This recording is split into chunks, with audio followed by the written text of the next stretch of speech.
All right, welcome to Out of the Blue from the Block M Podcast Network, part of the Fan First Sports Network, the podcast that has been referred to as back, with one prominent news outlet referring to it as so very back, other sources reporting it never left. I am Jared Stormer of the Block M Podcast Network and MaizenBrew.com. With me, as always, is Andy Bailey, my hetero life mate of the same place and time. Andy Bailey, who was abandoned by his parents and raised by horses, and then abandoned by those horses and raised by a sea captain. How the hell are you, brother?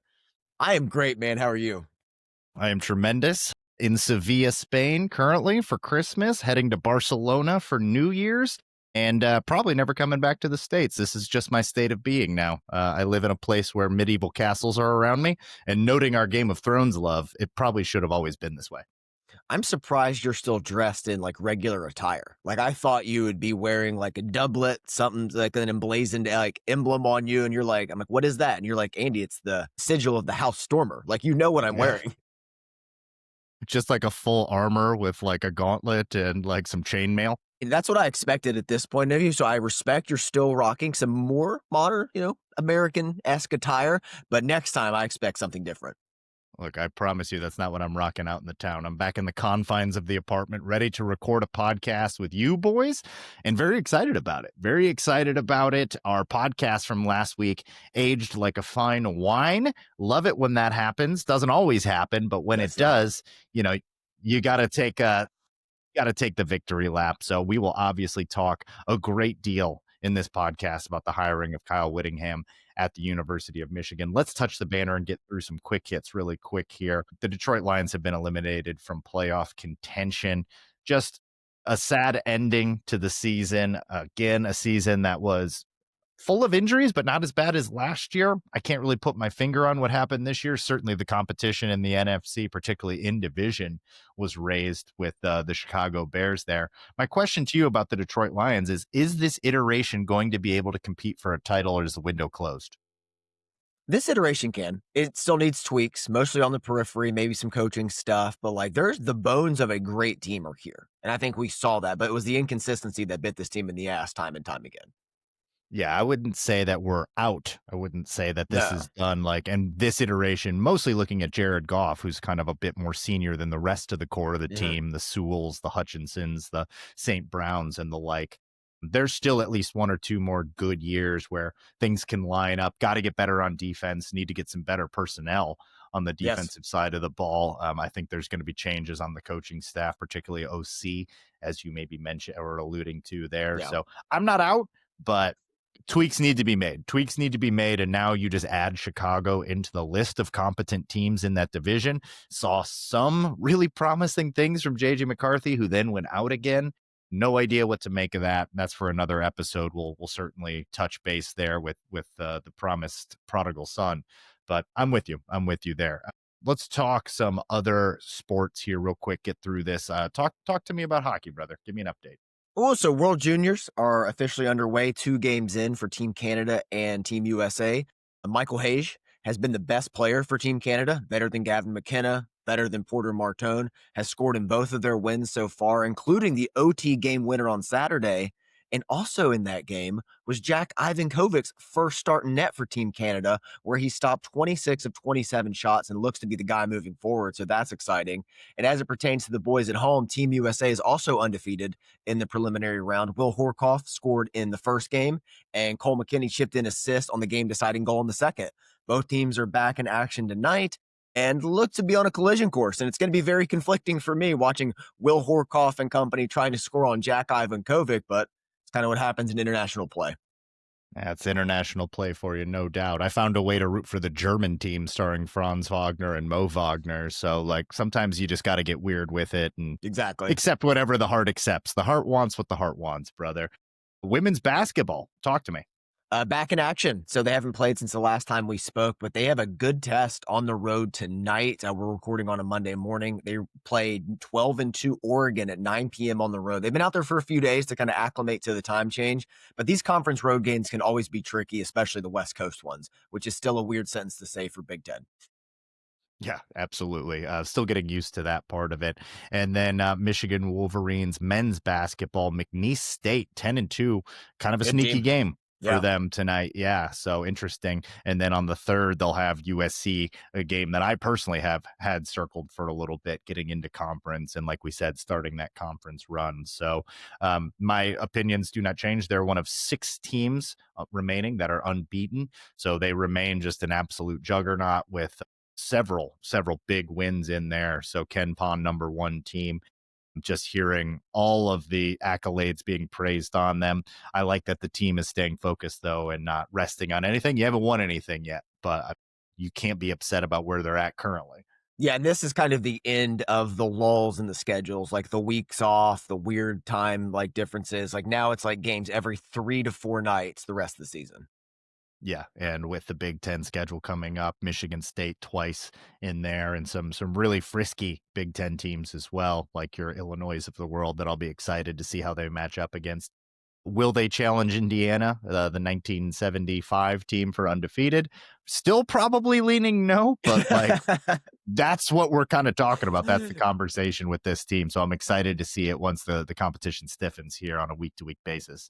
Yeah, and like as you pointed out last week, a very weird non-conference Duke game in the final month of the season. Oh yeah, and everyone should have that one.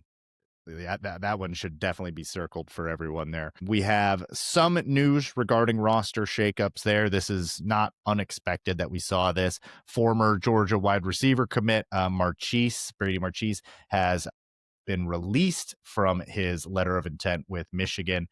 Not overly surprising given what's going on at Michigan. I'm just more surprised that there hasn't been more. Yeah. So, wish the best to him. I was excited about this player. There was some like Isaac Tesla type of stuff going on with him that I was pretty interested in. Yeah, if I to all the listeners, if I named one of your players as one of my most excited lists, just be afraid. They're probably going to transfer because 2 of the 3 I named on our recruiting pod have already left. Not great, but you know who sounds like he's in is my guy, Malachi Lee. He does sound like he's in, and that's a good transition to just some minor news in Michigan football circles. Worth discussing that Michigan has hired a head coach. So I think we should probably touch on that. Not just any head coach, the head coach that we were discussing last week as the best possible option, an absolute lifeline for Michigan, an adult in the room, and that is former Utah coach Kyle Whittingham, who was not let go, mutually kind of parting of Just ways, a resigned. He succession stepped down. plan, Yeah. just resigned. Yeah, succession plan at Utah after a 10-win season, couple down years, and wanted to go out on a high note. So they thought that this was a good year. He passed things over there. And when the Michigan job opened up, too good of an opportunity. He wants to prove he's still got some juice left in the tank. And brother, he has had some juice. And this has been a coach that has been in the last 22 years. I was kind of running through some of the years. I think you can't put him at any lower at any point than like 12th best coach in college football. On average, he's been about the 5th to 8th best coach over the last 20 years in college football. That's who's coming to the University of Michigan, the man with absolutely no scandals attached to his name. I think this is the most scandal-free guy you could have gone and gotten. All about football, all about relationships, all about winning. This is as good as we could have hoped for. And I'll go a step above. Like, even if we decided to move on from Sharon Moore because I'm gesturing my hand wildly Yeah. at what happened, didn't happen, this would be a guy that you should look at and be like, I don't know if the Sharon Moore thing's going to work out. Kyle Whittingham became available. We might make a change. Like, he's that good, like Yeah. that you make a preemptive change. You talked about like over the last 20 years, he's probably could be in the top 5, no lower than 12th. Sharon Moore was probably in the conversation of no lower than like 12th in the Big Ten. Yeah, Like, if not lower than that. And facts. just this is just such a step up. I mean, this is a home run hire, and not a home run in the traditional sense, not Shohei Ohtani hitting a 500-foot bomb, but this is like an inside the park home run set to Benny Hill music with 2 outs in the bottom of the ninth, and it just all worked out. Like, it's like the right fielder's throwing it, he's falling down, the ball's trickling one way, and all of a sudden you get home, and I can't believe Michigan backed into this. We talked about it last week, how like if you can get Kyle Whittingham, you do it. On my like unofficial big board, for what it's worth, he was probably number 2 behind Kalen DeBoer with all of the openings, with all of the coaches, with all the Kiffins, with the Dillinghams. Kyle Whittingham's of that level. And after listening to his press conference, I feel even better about that. He didn't just say all the right things. It wasn't just coach speak. There was an authenticity and an energy that's desperately been missing from this program. It wasn't just him putting on a blue collar jacket and saying, hey, look at me. I'm doing it now. I'm working. Like, this guy seems to be the most authentic, genuine head coach we've had in a long time. And I don't know if I've ever felt safer as a program with Kyle Whittingham at the helm. The floor is extremely high. You want to talk about a floor raiser. This is one of the best floor raisers out there. We don't really know the ceiling because he's never had resources like Well, this. I mean, Now, 13-0 in 2008 and beating a 12-win Alabama Nick Saban team sure as hell feels like a good ceiling. it's a pretty good ceiling. We were in high school. So Yeah. let's, yeah, like I was in the United States Navy in 2008, several presidential terms ago. Recently has, I mean, this guy just is a 10-win machine here. He's 177 and 88 overall. He's 11-6 in his bowl games, 0-5 in the last five. Did lose to James Franklin a Rose Bowl in the last attempt at the Rose Bowl. But this is 22 years with the same program, 18 winning seasons, and they win 10 games 8 times during that stretch. And this is at Utah, which has changed conferences several times during that run. Not a place that's known to win big. And I mean, granted, he's been there for like a quarter of their history as a program, which is just crazy, the longevity that he had there. But he's never had any kind of resources like this. He probably comes in and has the best roster he's ever had year one at Michigan. Period. There's no conversation about this. Like, I was talking to you and Tony off air before we started this, and I mean, on average of the last 5 years, this team's recruiting at a Stanford level. Like, that's just where it is. And they had a total of 16 4-stars and 1 5-star over the last 5 classes, excuse me. And even after Michigan's losses in this class, they're bringing in 10 4-stars and 2 5-stars. Yeah, man. And like, I'm trying to look here, see if I can pull this up. Spencer Fano and what is the Latu, both of them likely their tackles, probably both going in the first round of this year's draft. Some excellent development. I think those guys were both 4-stars, but I mean, that just goes to show if you're turning 4-stars into first rounders, that's excellent development. That's excellent development. For comparison, Michigan's had 2 tackles go in the first round since 1980. He's doing 2 in the same year and coming off of an absolutely electric running team here. Jason Beck likely coming over at OC. I haven't seen, is that official yet? I haven't seen anything about that Not being official yet. Also, excuse me, 3 tackles in the first round since 1980. My apologies to Jeff Backus. But no, it's all but official. Same for DC as well. Yeah. Yep. Sounding like that's official. And this was a top 5 scoring offense, 41 points per game. This was a top 5 rushing offense under Jason Beck. And then you come into potentially Justice Haynes, Jordan Marshall, and Savion Hyder. We'll see who ends up coming back. If we get all 3 of those guys, that seems a bit unlikely, but this should still be an outstanding backfield that they're excited to coach, and we should be excited to have them, particularly that kind of duo there. Running out of the spread, it'll be a little bit different, but I don't care. I care about results here, man. And they've had that at Utah, had to kind of reinvent themselves after the Cam Rising era on offense, and did so extremely admirably. And yeah, I don't know. What are your thoughts on the offense? I'm the most excited for the offensive line coach coming over, potentially in Jim Harding. Jim Harding is one of the best offensive line coach, if not the number one in college football. Like, that's how good he is. He's a Maumee native, has ties to the area. I think he comes in with this offensive line, and we're going to see development like we really haven't seen in several years. I think you and I are both kind of in lockstep that Michigan's offensive line really peaked around 2022. And then it's just like 2023 took a step down, 24 took a step down. This year was a little bit better. Bringing in Juan Castillo, I think, helped a lot. But just having Grant Newsome in the room, like, I just wasn't feeling like, I felt like the development was lacking. And I felt like there was a commitment to him being a good coach in the future, but we just weren't seeing the dividends now. You bring in Jim Harding now, I think that offensive line is going to jump leaps. It could be the biggest single improvement across the board, not to mention the talent in the room, the young talent we haven't seen yet, and Andrew Babalola coming back from injury, Ty Haywood on the other side of the line, potentially whatever Utah could bring over with him. And I think if that line takes that leap that I'm expecting, everything else on the offense is going to follow suit. Bryce's development, the running game, receivers, I think it makes everything easier because the offensive line is just that important, just such a catalyst to everything else. Yeah, and this is a good place to pause because I agree with you. I think that I think the coaching staff needs to be feeling this. And I think if you're a Michigan fan, you should be feeling this like, okay, this is what Utah just did running the ball this year. This is what is in the cupboard coming over. There's going to be some turnover. That's just going to happen. Let's hope it's not at the top with any of the names that we just mentioned. Maybe Haynes goes to the NFL, but if you get Marshall, Hyder, and then a bulk of that offensive line to come back, and Andy Babs probably being the most important, despite the fact that he didn't even play this year. That is the start of a really good team. That's the start of an identity. That is a rushing Foundation. offense. Yeah, that is a foundation that is ready-made, built in, and you should be able to lean on that right out of the gate. And I get that the schedule gets more difficult that like next year. And I get that our defense, we'll get to that conversation here in a minute, probably needs to be rebuilt, not from the ground up, but like from the deck up. Yeah. It's getting a rebuild there. But if you have this foundation, that's a hell of a start. That's a hell of a start. And this is the kind of coach you should want with what we have in the cupboard.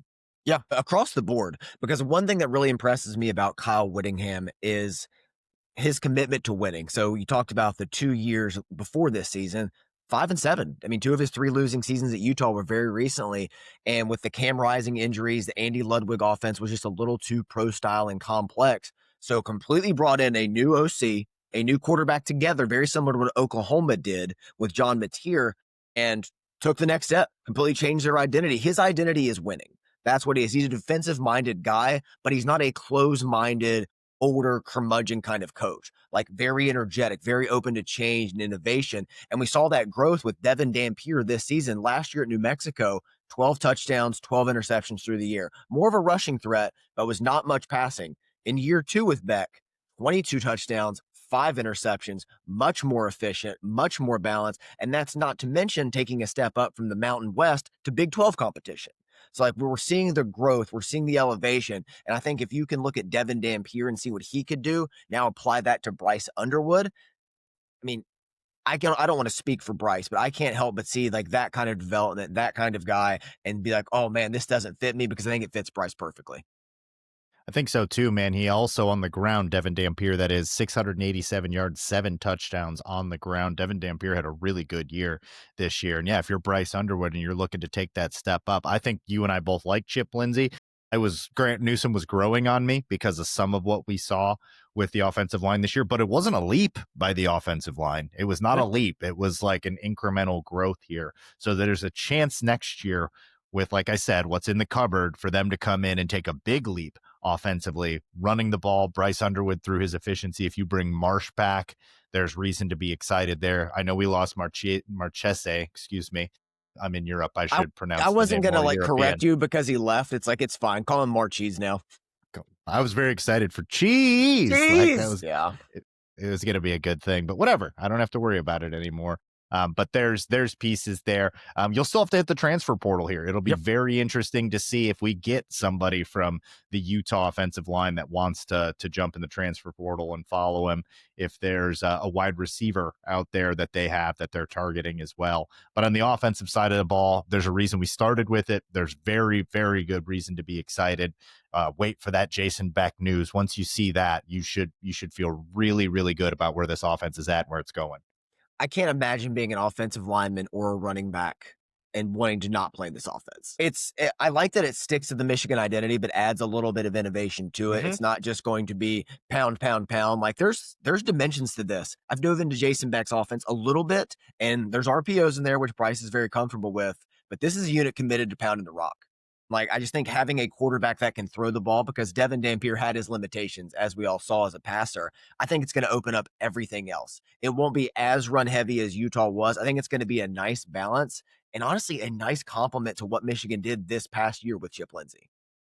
Yeah, man. And a piece that you mentioned in there that I wanted to pause on for a second, the differences. This is not a Michigan man. When they asked him in the press conference, do you hate Ohio State? He said, I guess I do now. And for some people that might rub them the wrong way, but you and I have discussed this. And for me, I won't put words in your mouth. Like, I love it. That we needed a fresh start. We know they call us the Febreze brothers because it's so fresh in here. It had to have a fresh start. And I do not care that he's not a Michigan man. I do not care that he wants to run spread. You can still run power out of spread. Like it could be some different type of formations and like some different skill sets that our offensive linemen need to get adapted to, but you can still run the hell out of the ball. He's said as much that we're going to be based around running the ball. So like there's still that carryover. And there's a reason why when Jim Harbaugh was being courted for Michigan in 2015, I was just now getting into Maize and Brew. And that was a guy that we were looking at then, Kyle Whittingham. We're like, if you can't get Harbaugh, how about Whittingham? Brings a lot of the same things, that physicality, that desire to run the football. So not a Michigan man, but Michigan adjacent, Michigan man in spirit. How many Michigan men have been head coach since 1969? Brady Hoke got credit for being one. So Brady Hoke, It's like you're not calling him that? It's like, are you calling it if you just attend Michigan or if you work there? Because I think there's a misconception there where it's like, He was oh, on a national championship team. he had to go to coaching, Michigan. so. He had to go there. It's like of people that actually went to Michigan, it's only Jim Harbaugh. That's it. I think this has really developed. Like we have as many coaches I think we have more coaches that have coached at Ohio State than at Michigan, or at least went there because Gary Mueller was a GA there, and I believe Bo was a GA there. So it's like I think it's very overrated. I think it's been a thing that we've kind of misconstrued later on. Like, oh, we got to have a Michigan man in there. That's who we need. But the parameters of what a Michigan man is are very flexible. It's like, kind of this. And I think Kyle Whittingham embodies the ethos of that, like what it really is and what it boils down to of being an adult in the room, being a leader of men. Like, who cares where you went, where your degree's from, where you've worked before? Are you a leader of men? And I think Whittingham is the just quintessential example of that. Yeah, and if all it takes to become that kind of guy is to work there, well, then I guess I'm a Long John Silver's guy because that was Exactly. the first job I ever had. So like, I'm a Red didn't Box know that man about myself, you know? Like, is this? it's preposterous. I'm glad we've moved on from it. And they had to, man. They had to go out and just get the best available guy. Let's switch over to the defense here and talk about what that might look like. It is looking like, this is not official yet, BYU defensive coordinator Jay Hill is who they're eyeing for defense. He has been a longtime associate of Kyle Whittingham. They know each other. I have it here somewhere in my notes. I think they coached together. They I did. think he was on the Utah staff. Yep. Yeah, I don't have it in front of me as well. But the BYU, I mean, this BYU season just in general was pretty remarkable. They were right there in playoff contention for most of it. Was very impressed with what they did on their offense, but defensively, this was a top 20 unit. Utah themselves was a top 20 unit this year. Ironically, tied for 17th, Utah was scoring defense. Would you like to know who they were tied with? Was it Michigan?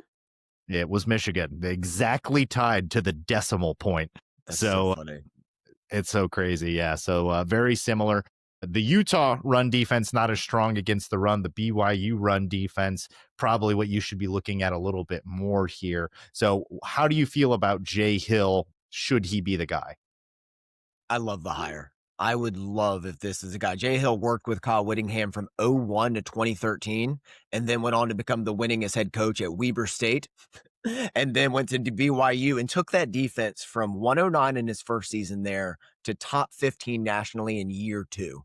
Like I love the development. I love the improvement everywhere he goes. I love his relationship with Whittingham. And I think it's going to kind of be a breath of fresh air in the room. Like you know how I feel about Wink Martindale. I love what he does. I thought he was kind of working with one arm tied behind his back recently, but this is a great move. This is a great hire. It's a cleansing of the palate from the Sherrod Moore era and moving into this. I think he's a young, energetic guy still looking to climb the ladder. I think this is a great next step for him. Yeah, I'm really excited as well. And we'll keep talking defense. Let's take a quick break here. We'll come back. We'll keep pushing on the defense. Got a couple more topics that we want to discuss, as well as we have a game. The season isn't over. Oh, yeah. We got a game we got to discuss here about that. Yeah. So we'll be back right after this. All right, we are back. We are righteous men. Once again, college football is very good. Good to say that sentence again after a couple weeks where it wasn't. It'll be fascinating, you and I, and particularly you, historians of the game, historians of the Michigan program, how we'll look back on this weirdness. I think knowing you and I, it'll be very similar to COVID, where we'll probably mention it here in this podcast and very few times after this.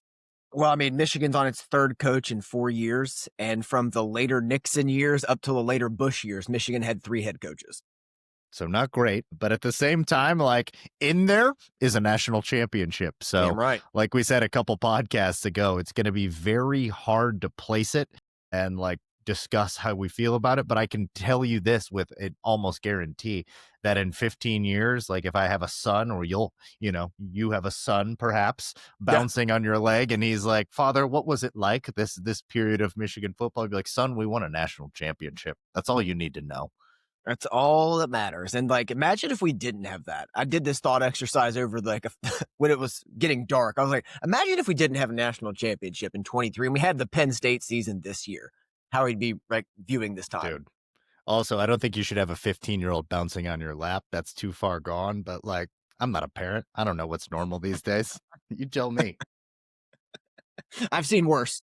I've seen worse. Let's get back into the defense here. We were talking about Jay Hill likely coming over. The Utah running defense was number 111 in the country. Any concerns there as like that's the other half of this Michigan identity that I think we would like to see carried over? Or was that just kind of a one-time outlier there? I think it's more of an outlier. I'm not going to read too much into statistical numbers, especially based on personnel and everything that was going on there and the different defense coming over from BYU. So you kind of got to grade that on a curve and look at it a little more nuanced. And I just trust Jay Hill's track record of improvement. Like, again, even in the game they lost at Texas Tech in the Big 12 championship, that wasn't on the BYU defense. So many of those points came late in the third quarter because the offense couldn't stop turning the football over.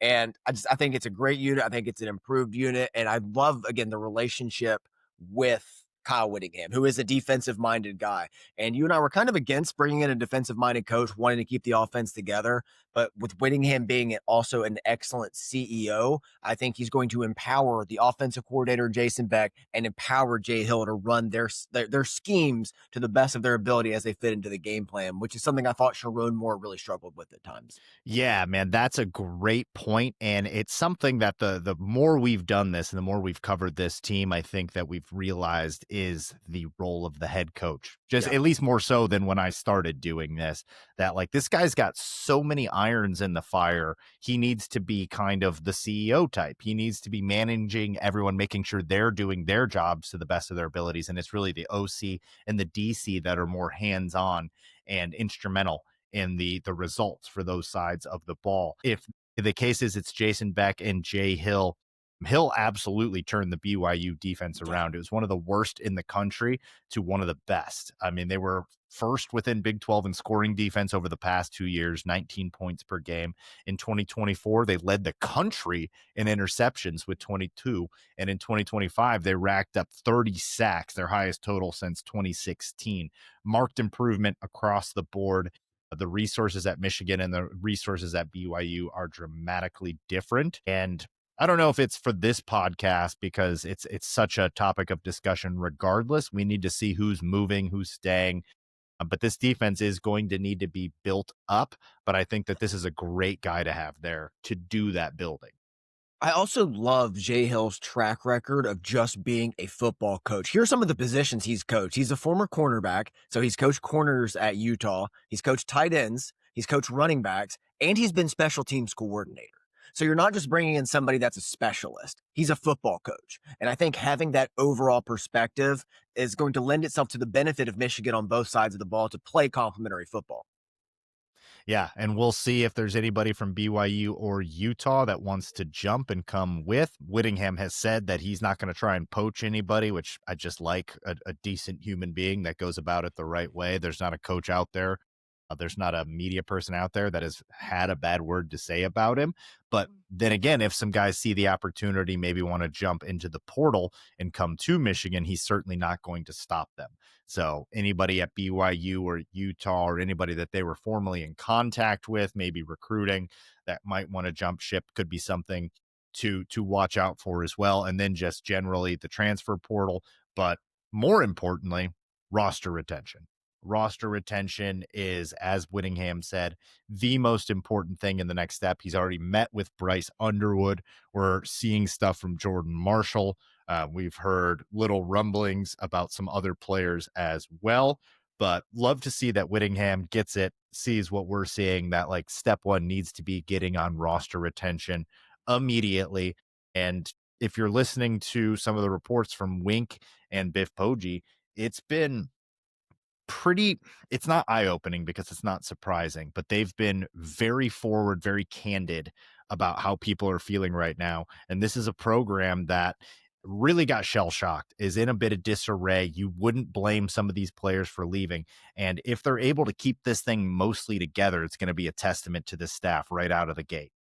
Yeah, I loved some of the comments coming out. I didn't like some of Biff Poggi's comments, especially on the Texas podcast, but I loved the endorsement of Kyle Whittingham, showing he can at least be an adult about the situation, mentioning he's a good coach. All the players came down to Orlando that are expected to. Like, he kind of hinted that like half the roster would be gone. That was proven inaccurate. We already know the opt outs, and that remains the same of Giovanni El Hadi, Derek Moore, and Jay Sean Barham.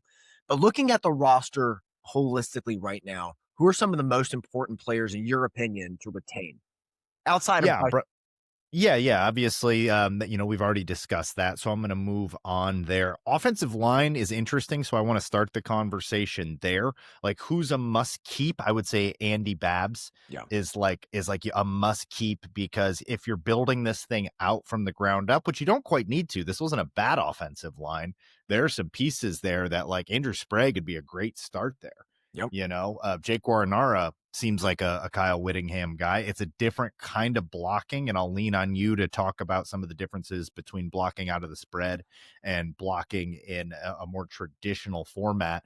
But I would start with the offensive lineman. You can't rebuild that thing on the fly. So I would try and bring back Sprague, Babs, Guarnara to have some pieces in place there. But it's the running game in general. It's the offense. It's the running game. It's Jordan Marshall. It's the semblances of an offensive line, and it's Savion Hyder, not currently on the roster, but a commitment. Oh no, on the roster technically. So He's he would have enrolled. to. He is enrolled, but would get the free transfer with the coach change. I'm not sure what the The timing way of the this. transfer rule works, I really don't understand because like Yeah, it feels like they say one thing and then something else happens. Like, well, caveat section B, they have 18 and a half hours next semester, so they qualify. So anybody can transfer, can transfer. That's what I feel like. yeah, basically. So that's where my mind goes, is like, this was your identity at Utah this year. This is ready made at Michigan. So I look at that offensive line and that running back room and Bryce Underwood and Andrew Marsh, and I start there because at least you'll have an offense. This defense was getting rebuilt anyways. Like, this defense is an absolute work in progress. I wouldn't be surprised if it's a big like transfer portal makeover on defense. That wouldn't surprise me too much. There's some guys there, and we can talk about that. But if I'm drafting one guy and it's not Bryce Underwood, it's Jordan Marshall. Yeah. I think that's a smart place to start. If I'm looking at the roster, mine's kind of in a similar place. I want to retain the young talent to develop. We talked about how many freshmen played on offense this year, 7 to 8 at times, from true freshmen to redshirt freshmen. But I also want to retain some leaders. I want to retain some guys to help lead the Smart. ship, like the Marlon Kleins, the Jordan Rod Marshalls. Moore can come back. Rod Moore can come back. Would be Players like that. huge. So I want to retain the youth of this team. Like, take some losses in the middle class if you have to, like sophomores, juniors, what have you, if you need to, but really work on retaining those guys to keep just some continuity in the building in terms of player led teams, exercises, everything you need to have on this team. I think that'll pay dividends in the long run. I think it'll help steady the ship internally and kind of work hand in hand with what Kyle Whittingham wants to accomplish. Now, let me pose this to you. If you can keep Andrew Marsh or the combination of Jaden Sanders and Shamari Earls, who are you keeping? Yeah, you told me this yesterday. I said I was going to think about it, but I'm in Spain, so my mind was on ancient medieval weaponry. You'll have to forgive me. To go back one bit there, like about who we could retain, and like with the running back room and stuff like that, and potentially finding some replacements there. I would be interested to see like what they think about the roster. That's part of it. That's something that Yeah. we haven't thought about. Like, we have these thoughts about the roster. We see the vision here, but like, how do they feel coming in? They're going to do their own evaluation of these guys. That's a fantastic question. I thought about it. I thought about it long and hard, and I ended up on Andrew Marsh. It wasn't easy because I think Jaden Sanders and Shamari Earls can be awesome. I think that could be something. Do you want to know what I know? Andrew Marsh is awesome. I'm going to take the bird in the hand over the two in the bush, or whatever the old saying is that I don't quite get. Like, how often were we hunting birds? I guess often. But yeah, I'm going to go Andrew Marsh, but that's a very good question. I had to think about it. Where do you lean on that? I lean defensively just because I don't know how important that wide receiver position is going to be to Michigan. And again, I'm splitting hairs here. I'm not saying it's going to be completely minimized like in the next administration. I'm not saying like, hey, just throw him out. It's a very tough situation, but you have a corner you already know that can start. You have a second one that you feel really good about developing, who we were extremely high on in year one at Michigan. You could be losing both starting corners this year. And I think those are going to be more valuable to the defense than Andrew Marsh would be, considering how this offense is projected to run the football next season. Counterpoint, receiver has been a black hole at Michigan. It has been difficult to replace the Roman Wilson character. And before Roman Wilson, after Nico Collins, it is just few and far between that we get elite wide receiver play there. What we have been able to do at Michigan is go hit the transfer portal and get serviceable cornerbacks. And there are other guys there as well that we've recruited. So if you're just saying I'm losing Sanders and Earls, Sanders clearly the one that hurts the most there because of the time on task. And that's a guy that I feel pretty good about being at worst like Benjamin Van, what was his name? St. Just, like kind of that level of rangy cornerback that's very useful out there. Like I feel like Jaden Sanders can definitely become that.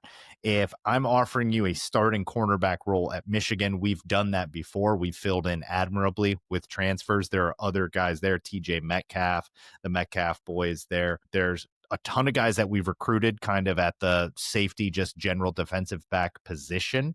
There's Jordan Young, there's Jacob Oden, there is Kano Winston, there's guys like that. There's other talent in the secondary. If Rod Moore comes back, I think I can fill those in easier than I can go out into the portal and get a stud sophomore wide receiver that's going to stick around for 2 more years with Bryce Underwood. And that is the thing that pushed me over the edge, that chemistry with him and Bryce Underwood, and no built-in tight end. Like, there's no Colston Loveland coming back next year. He's got to have someone to throw the ball to, someone reliable. I'm not taking that away from him. It would be like taking Jalen Duren away from Cade Cunningham. I'm not the biggest Jalen Duren guy, but you don't take that guy away from Cade Cunningham. That's too much rapport built up. It's too important. They're going to put up numbers. How much is that going to impact Bryce if you take away Marsh? So some of those corollaries are what pushed me over the edge, but it was tough, and I respect your decision. Yeah, because you could also go in the portal and get a wide receiver. You could, but that hasn't worked out as well. I mean, you could get Donovan McCulley. It worked out pretty well this season. And when Michigan didn't but Marsh was better as a freshman. And when has Michigan been better? When they have a stud wide receiver or when they have a strong running game? Oh, we won a national championship with Roman Wilson. He wasn't a stud wide receiver in the elk of Braylon Edwards, of Andrew Marsh, of Mario Manningham, of David Terrell, of any of those players. Oh, so you're saying Andrew Marsh is that? Yeah, you said he was Mario Manningham. You said he was better than Mario Manningham on the podcast. Numbers suggest that he is. So that's why I'm comparing him to them. They were pretty damn good in X. They were pretty damn good. It's a tough one, man. I'm not going to fight you on it because it's a very reasonable take, and I went back and forth on it. I think that we can get somebody as good as Shamari Earls could be next year in the transfer portal. Like, I don't know what Shamari Earls is. I have no idea. No idea. Jaden Sanders, I have a pretty good idea, but it's a 2-for-1, so that's always tough. But like, so say, I mean, not to belabor this point. Like, no, this let's one keep going. question, I love this. Let's belabor this point. If you take away Marsh, who's the number 1 target next year? A transfer. So I feel like you're robbing Peter to pay Paul there, but again, it's like if you take away Jaden Sanders and Shamari Earls, who's starting at corner next year? Assuming this, presuming you know what, this one's Zeke so good. Hill. I don't even know if Tony's still with us. Tony, if you're with us, let's post this one and we'll put it up on Instagram. I want to hear what the listeners think about this one.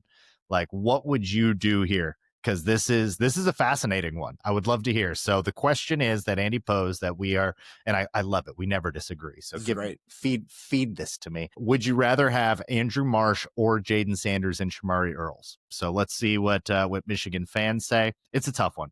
It's a tough one because of the defensive rebuild that's surely to come. But I'm just leaning into, if you're rebuilding the defense anyway, let's have a good offense, and we'll see with the defense. Yeah, and Yeah, and Tony votes Andrew Marsh. So we're there. We go.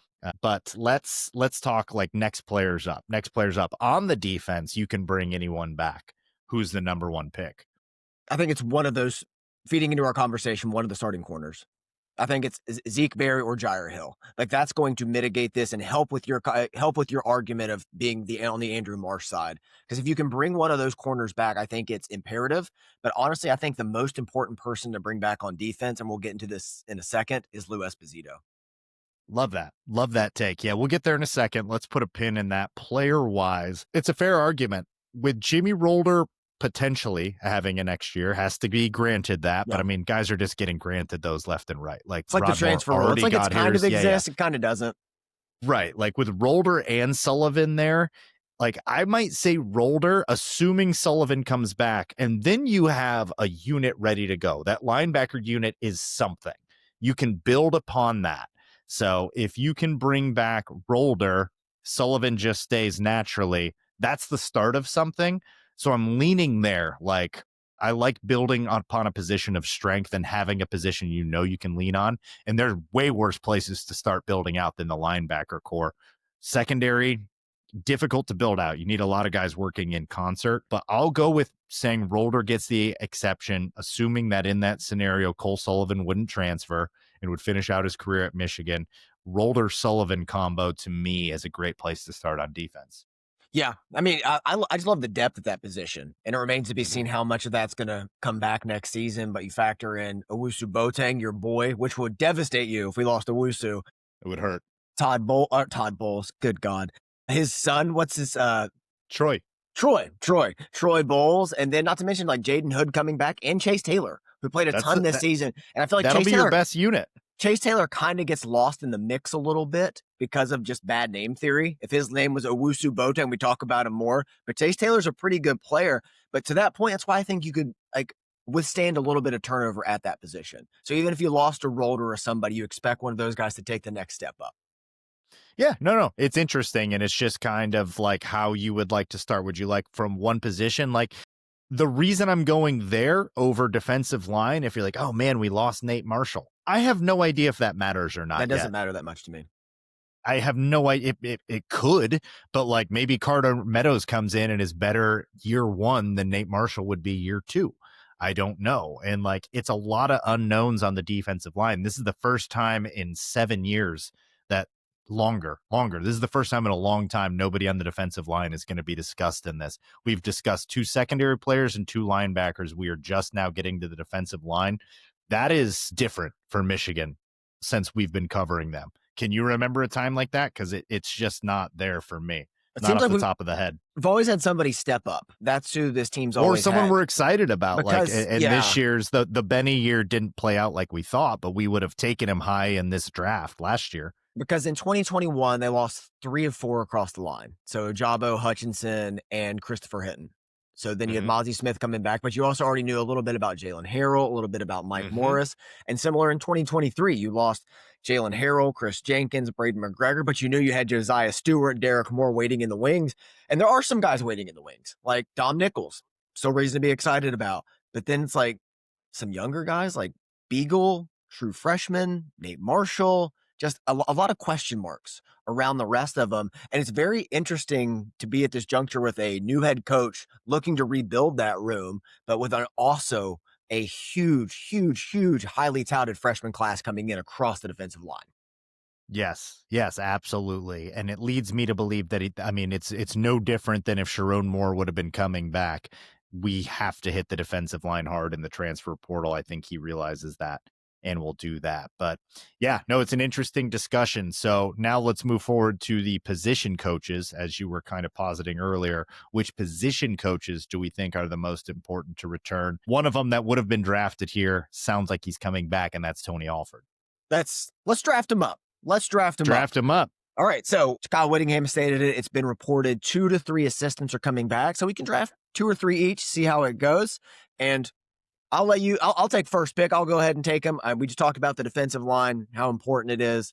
but let's not forget it's Tony Alford. Tony Alford is number one. His older brother, I believe his name was Aaron, coached with Kyle Whittingham for 7 seasons until he passed at Utah. Whittingham has a relationship with the Alford family, with Tony, with the running back room and Savion Hyder. How important running the football is to this offense. He is number one with a bullet, most important assistant to retain on this staff. There's no question. With what we have in the room, we've already talked about it, with what they should be wanting to build here at Michigan, or we talked a lot about in this podcast about like leaning on your strengths.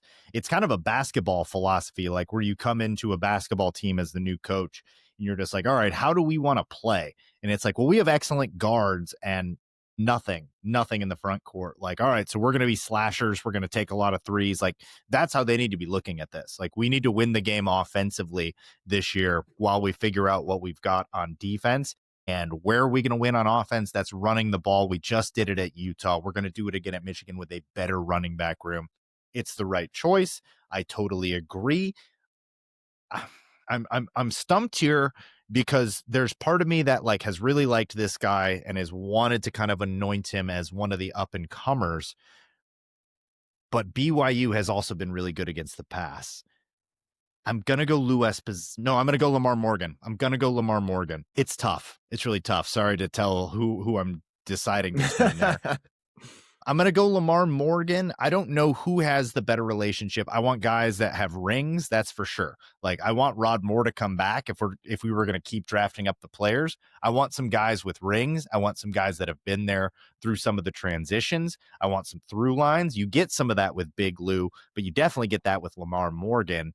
And the secondary was questionable at times this year. I'm not sure how much of that was Lamar Morgan's fault. He's been highly regarded. He was talked about as the guy to take over for Michigan as the DC eventually. This one's tough for me. I'll go Lamar Morgan, but there's two other guys actually that I considered here. A very close race, and for similar reasons, I'm going to go Lou Esposito for my pick here, because like you want Lamar Morgan to retain, especially that youthful core in the secondary. I don't want to lose this recruiting class on the defensive line. I don't want to lose Alistair Vallejo, Titan Davis, Carter Meadows, Mikhail Blade, Tariq Boney. I do not want to lose those guys, especially in a room that's already barren. Like, if we lose those, then we're really starting from zero. So, like, to keep those guys there, I think will help replenish the roster. And not to mention, Jay Hill is a cornerback at heart. So I think that can help mitigate some of the things and do a little bit of double duties with a new secondary coach while he needs a guy to be defensive line specific. A piece of that's a little unique to us covering it is like, say Jay Hill brings over one of his guys. I forget the name of his defensive line coach. Actually, I heard they were in on Sean Nua, who's the USC D-line coach. And the Chiefs D-line coach, Joe Cullen. Yeah, so I've heard some other names there.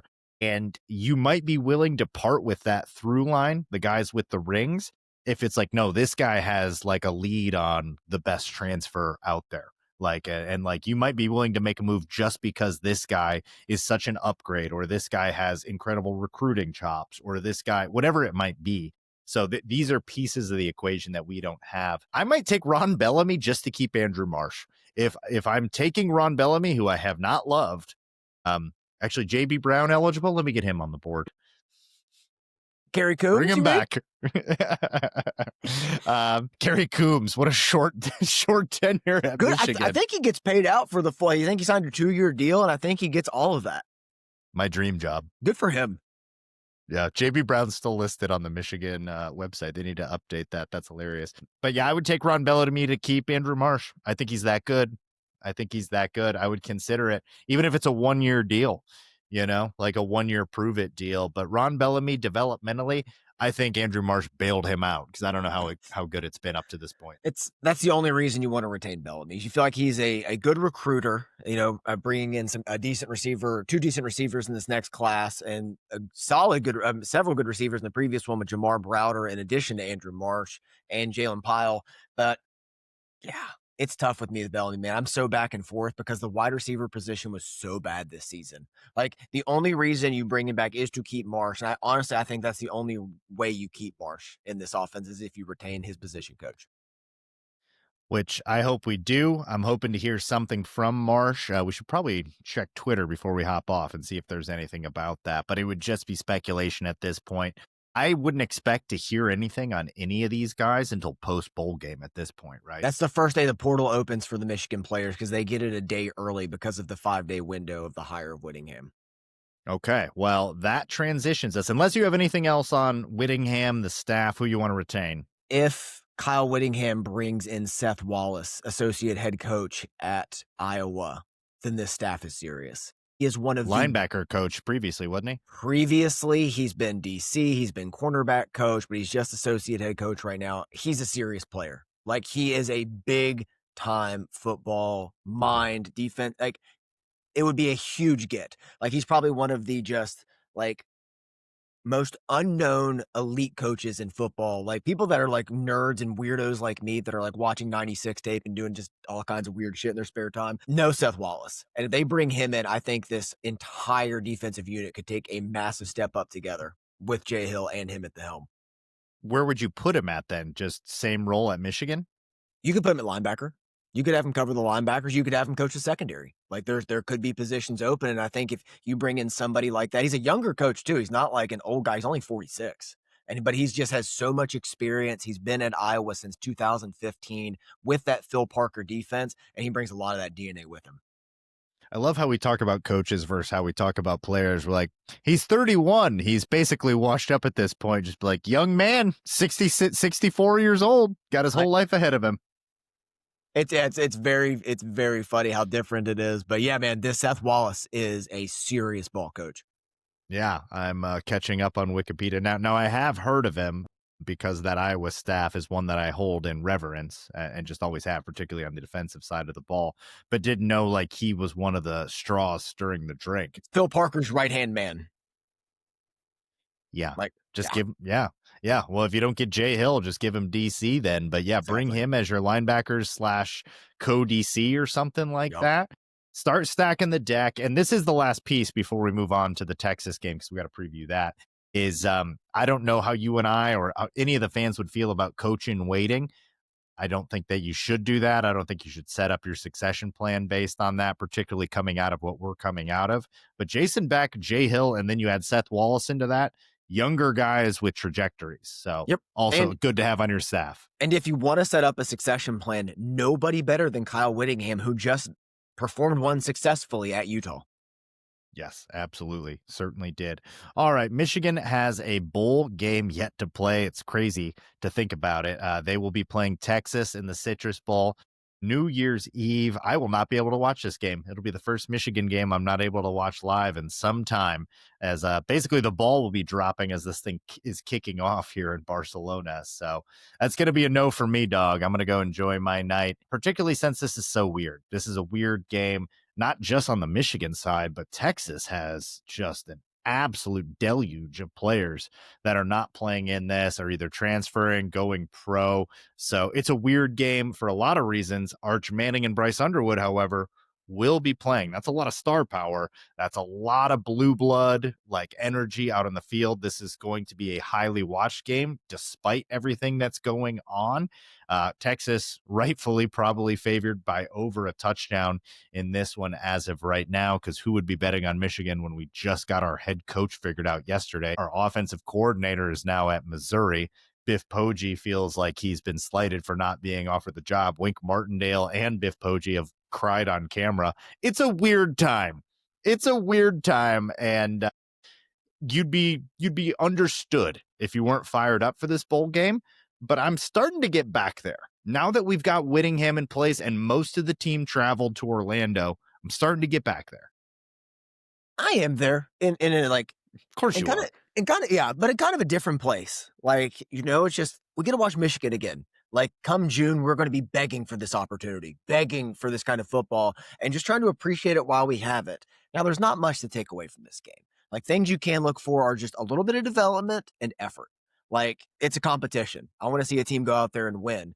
And thanks to Michigan, they've been able to cover up all the weirdness going on at Texas. And I wanted to ask you, is Sark going to the NFL?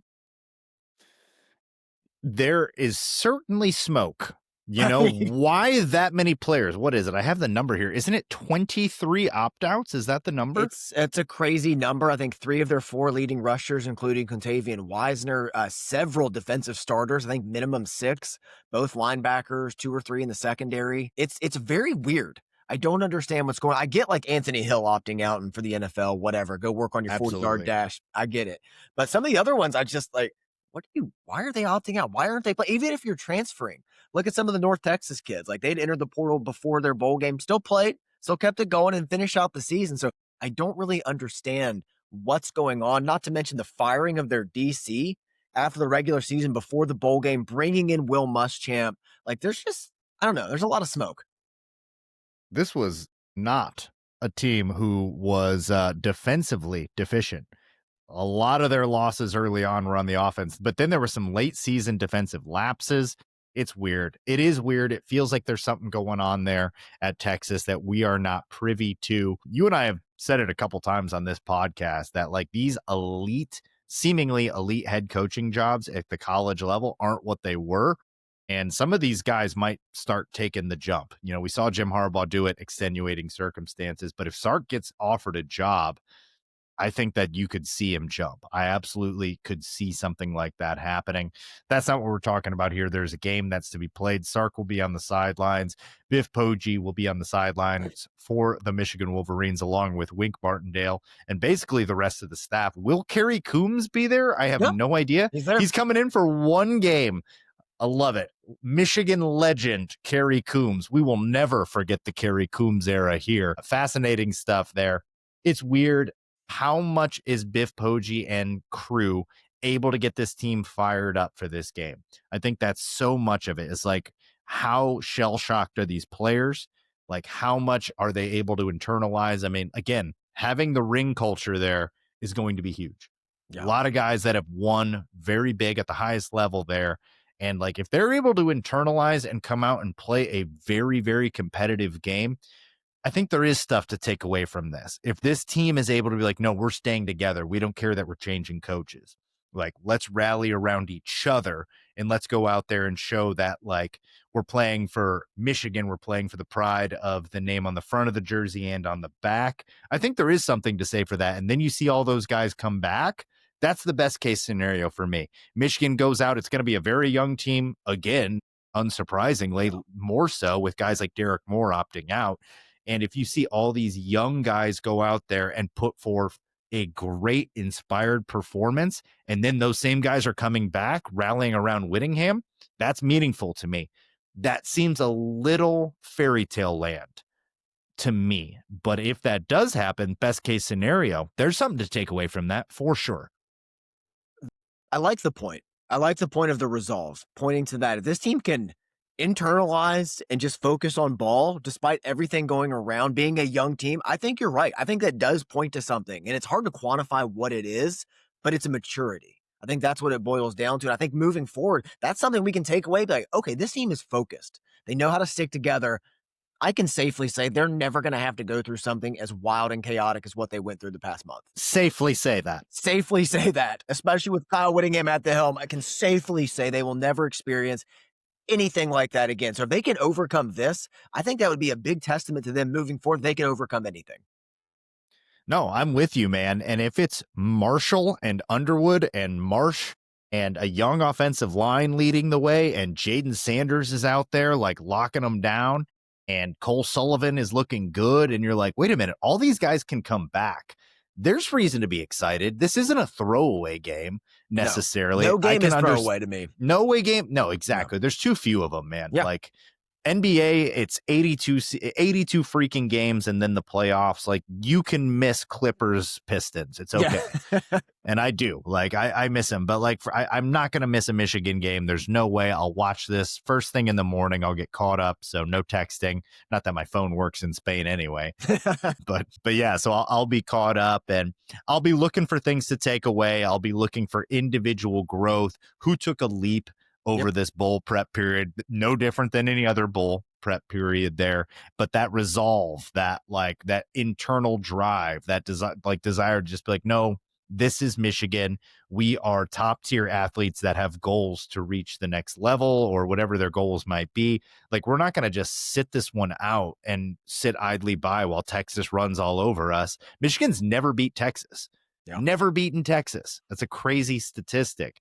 We've played them a couple times in our lifetime. You and I have seen a couple of them and came close, but it would be great to beat Texas. It'd be blue blood on blue blood. It would get things rolling in a positive momentum. It would help clear that taste out of your mouth that's certainly lingering. You know, we heard from Wink Martindale and Biff Poggi, the players are feeling betrayed. You know what helps with all that off the field nonsense? Freaking winning on the field. Yes. And I think everyone has something to gain from winning out here because like coaches are looking for new jobs, new homes, players that are leaving that are playing need to put something on tape. Look at DJ Waller, how he parlayed a good spring game into a starting job at Kentucky. Like there's another job there. It's an open tryout for the transfer portal for guys coming back. It's building momentum. It's taking the next step together.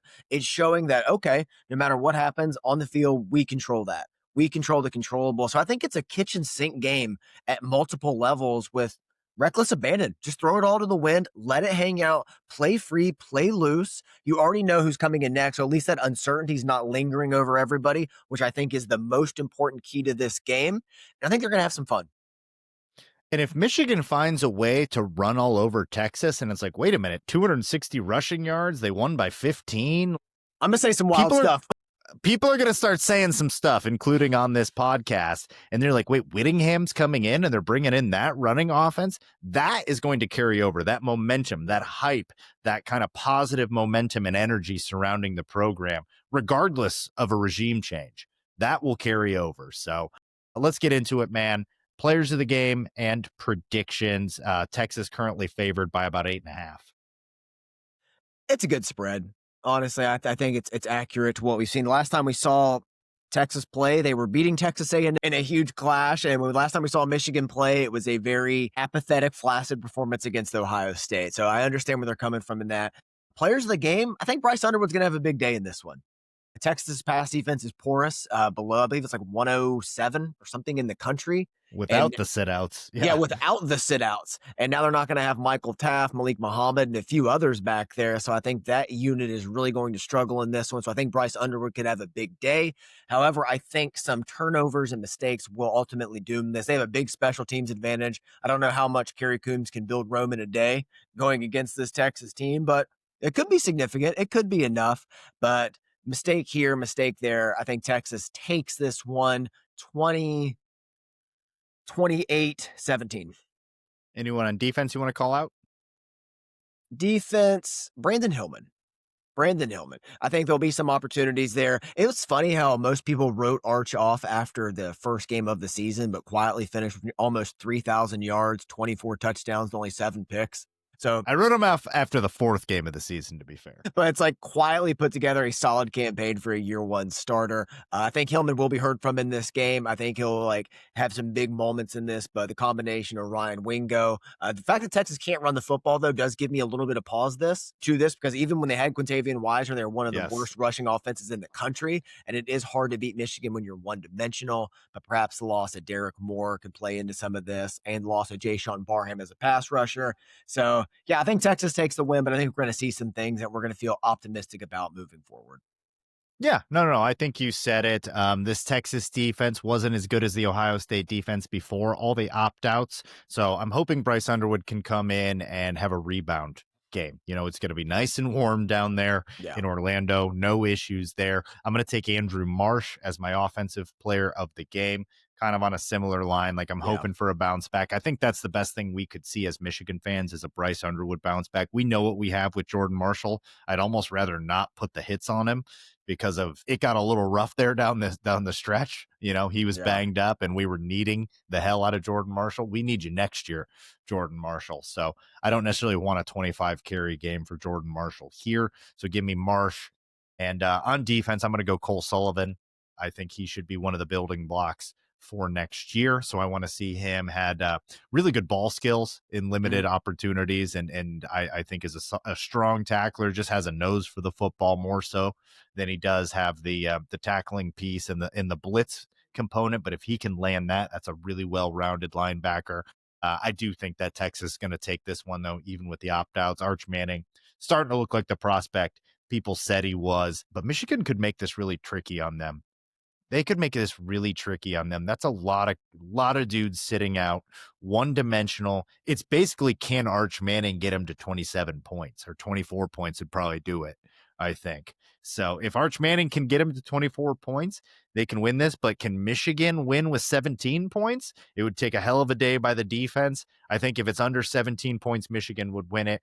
But I'm going to go 24-17 Texas. I think Arch Manning has enough in him to get to 24 points, but hoping to see some good progression. And look, man, it's all about this turning the page for us, for this Michigan team, for the fan base. Like, we're not going to talk about this Sherrone Moore thing too much anymore. I really don't, because like, this was one man that did something really out of the freaking pocket and created all of this mess.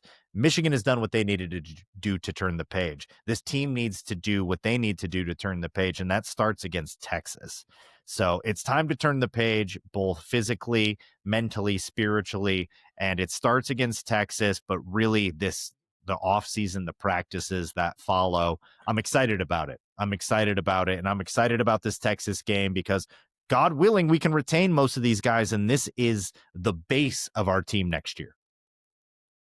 I think no matter what happens in this game, I'm going to feel very positive coming out of it because of the new chapter, the Kyle Whittingham coming in, the pieces added, what they can do in the portal, what they're going to build on out of this game. Even if, they struggle in this, it's like, you're going to understand a little bit kind of glass half full with everything they've been dealing with. Like, okay, it makes sense. There's a little mental lapse here, mental lapse there. It's like, you'd love to see that 100% resolve and they're building towards it, but that's not realistic. Like, there could be some mistakes, could be some miscues, but no matter what, like, you have direction now. And that is something that a week ago, we were completely absent of. This team has direction with Kyle Whittingham, and they're moving towards just a brighter future than they would have with Sherrone Moore, especially knowing what we know now. Like, next season is set up for better success than it would have been had none of this happened. Like, just to backing into Kyle Whittingham, what he's bringing into this with this offense, I think it's going to be a great opportunity to move forward, and just going to kind of be exciting to see what they have to close out this season. If they can overcome everything that happened and finish this season with 10 wins, with their head coach focused on everything but ball, and now you bring Kyle Whittingham in, I'm going to feel really excited about their prospects and that ceiling for next year. Well said, sir. This was a cathartic discussion. Always a pleasure. Please respond to our poll. We're going to put a poll up. Who would you rather have, Andrew Marsh or Jaden Sanders and Shamari Earls? And look, it's been an interesting year. This will be our final, that's a way to describe it. Final podcast of 2025. We will be back in 2026. Ain't no stopping us. And I'm looking forward to it, man. Looking forward to covering yet another coach with you, yet another era, but one that we should be excited about and hopefully be proud of as Michigan fans. It's been a pleasure doing it with you, my friend. Big years for both of us, monumental at times, big life events happening, and looking forward to do it again with you in 2026. Can't wait to cover the Kyle Whittingham era, and I'm so happy I can say that and not Biff Poggi. Amen, brother. That's going to do it for Out of the Blue. Make sure you like, share, subscribe wherever you get your podcasts. I'm Jared. That's Andy. Thank you, producer Tony. We'd like to remind you that wherever you go, go blue.